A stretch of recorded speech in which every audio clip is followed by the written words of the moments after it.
मैं सेवा पूजा के विरोध में नहीं हूँ वैसे, लेकिन इतना मैं जरूर कहूँगा। आगे अष्टपहर की वितक में चौपाई आती है, 11 जोलो रही तोलो बहुत चाह धरे, फिर ठंडे पड़ते गए लाल कहे अंग ठरे। जब तक 11वीं सदी रही 1745, यहाँ भाव 1751 तक है। यानी श्री जी के अंतर्धान लीला से पहले सवेरे भी चितवनी कराई जाती है, शाम को भी चितवनी कराई जाती है। दोनों समय सुंदर साथ चितवनी में डूबे रहते हैं। लेकिन उसके पश्चात क्या होता है? तीसरे शिष्ट विष्णु वर्षे प्रेमे पीवेगा शब्दों का सार। 1751 के पश्चात चितवनी का दौर समाप्त होने लगता है। 1745 से 1775 तक केवल ज्ञान की प्रधानता रह जाती है, और उसके बाद 70 साल तक केवल कर्मकांड, पूजा पाठ ही सब कुछ मान लिया गया।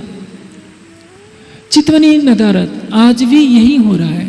हमारे देश में, हमारे समाज में 400 से अधिक मंदिर हैं, लेकिन चितवनी 40 लाख सुंदर साथ में मुझे नहीं लगता है 1 लाख तो क्या 40,000 भी चितवनी करते होंगे। मुझे स्पष्ट लगता है कि 40,000 में 4,000 भी सुंदर साथ सही तरीके से निष्ठा भाव से चितवनी करते हों तो मैं समझता हूँ यह बहुत खुशी की बात है। जहाँ हर सुंदर साथ को चितवनी करनी चाहिए, वो चितवनी किनारे क्यों हो गई? सेवा पूजा में प्रतिदिन स्वरूप पढ़ा जाता है तो कहा जाता है कि निस्दिन गृह्य प्रेम सो युगल स्वरूप के चरण, निर्मल होना यही सो और धाम वर्णन।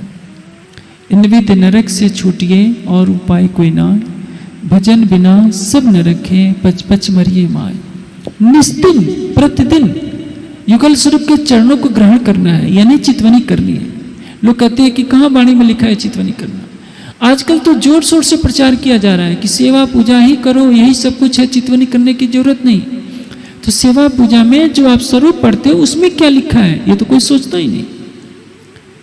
चितवनी ही तो हमारा आहार है आत्मा का, चितवनी ही हमें धनी से मिलाने वाली प्रक्रिया है।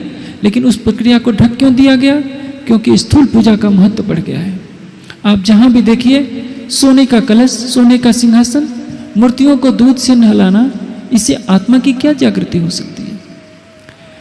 हम सोने का सिंहासन तो क्या हीरे का सिंहासन बना दें, सोने की ईंटों से मंदिर बना दें, लेकिन यदि चितवनी नहीं करेंगे, हमारा हृदय निर्मल नहीं होगा, राज्य के प्रति श्रद्धा समर्पण का भाव नहीं आएगा, तो राज्य थोड़े मिलने वाला।